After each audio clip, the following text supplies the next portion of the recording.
আর কে ব্লগে আপনাদেরকে জানাই স্বাগত। আমি এসে গেছি পদ্মাতে।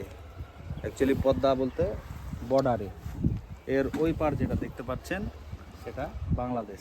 এই সম্বন্ধে আপনাদের কিছু বলবো, আপনারা একটু ধৈর্য ধরে দেখুন। আসুন।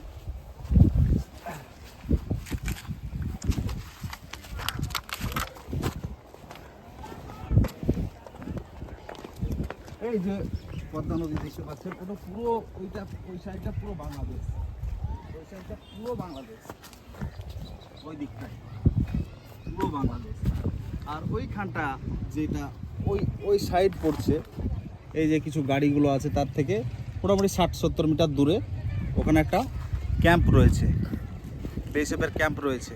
তার এক সাইডে বিএসএফের ডিউটি করার মতো একটা মানে কি হক্স যে রুম, ছোট্ট টিনের। আর এই যে দেখতে পাচ্ছেন এই যে সৌন্দর্য, এই যে বিশাল আকার ধারণ করেছে, এটা বর্ষার জন্য। যদিও এই স্থানটায়, এই জায়গাটায় সবসময় জল থাকে।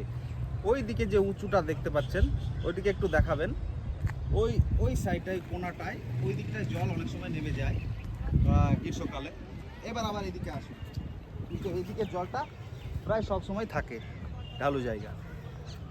তো গাইজ, ওই যে কিনারা দেখতে পাচ্ছেন দিগন্ত রেখা, ওই সাইডে দেখতে পাচ্ছেন ওইদিকে কিছু রাজবাড়িও রয়েছে। ওই এলাকাটা কি বেশ, নামটা কি জানো?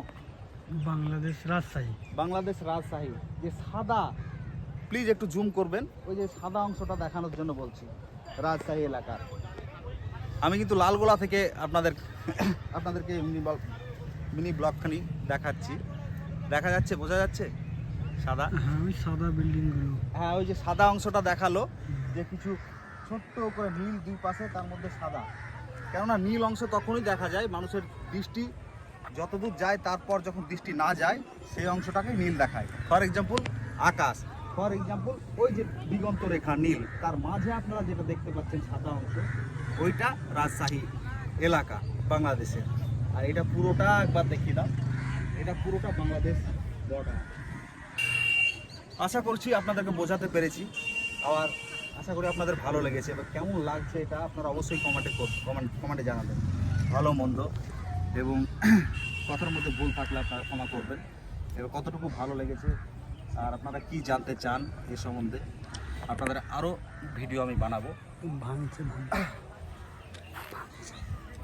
বাঁধ এটা, এই যে এই সাইডটা দেখতে পাচ্ছেন, তারকনগর বলে কি জায়গাটার নাম? তারানগর। আমি এখানে টুকটুকে আসার পর স্টেশন থেকে, যে ওখানে দোকানে বসলাম বিস্কিট খেতে খেতে, ওখানে একজন আমাকে জানালো, টুকটুকিওয়ালা। উনি বললেন যে তারকনগরটা, আমি কেবলই পার হয়ে এলাম আজকে 15ই আগস্ট, আজকের দিনে সঙ্গে সঙ্গে জায়গাটা ভেঙে গেল, মানে আমি আর ওদিকে যেতে পারবো না, ওই রাস্তাতেও ধস নামলো। এই হচ্ছে তারকনগরের অবস্থা, খুব কঠিন অবস্থা। কিছুদিন থেকেই ওই সাইডটা প্রায় ভাঙতে এখন একটা লোকাল রাস্তা, সেটাও হয়ে গেল। মানে তারকনগরের অবস্থা খুব একটা ভালো না। যেমন এই সৌন্দর্য, যেমন ওই দেখতে ভালো, বর্ষা কতটা সুন্দর, আবার আর একদিকে কতটা ক্ষতি, কখনো হাসতে হয়, কখনো কাঁদতে হয়। তো যাই হোক, সৌন্দর্য দেখার জন্য সমুদ্রও রয়েছে, তাতে কোনো দুঃখ নেই। তারকনগরের অবস্থা খুব একটা ভালো নেই। এই হলো ঘটনা। তো গাইজ, আমি বেশিক্ষণ এগোচ্ছি না, এখানেই শেষ করছি। আর নমস্কার।